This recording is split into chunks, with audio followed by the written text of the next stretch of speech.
How to send large files using Google Drive. Hello everyone, welcome to this channel. I'm Emily and I'm here to help you out today. So without any delay, let's get started. Now you know to send large files using Google Drive, simply first of all launch a Gmail application on your device. As you do that, make sure that you're logged into your account.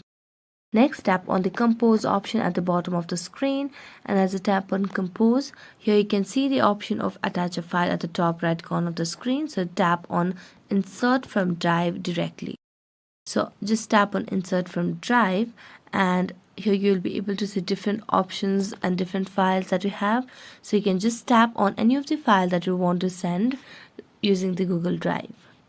So here you can just tap on any of these, and then I'm going to select a random one over here and then tap on select, and as you tap on select you can just select the person or the receiver and then tap on the subject and tap on send, and that's how you'll be able to send large files using Google Drive. So that's it. Thank you so much for watching this video and see you next time.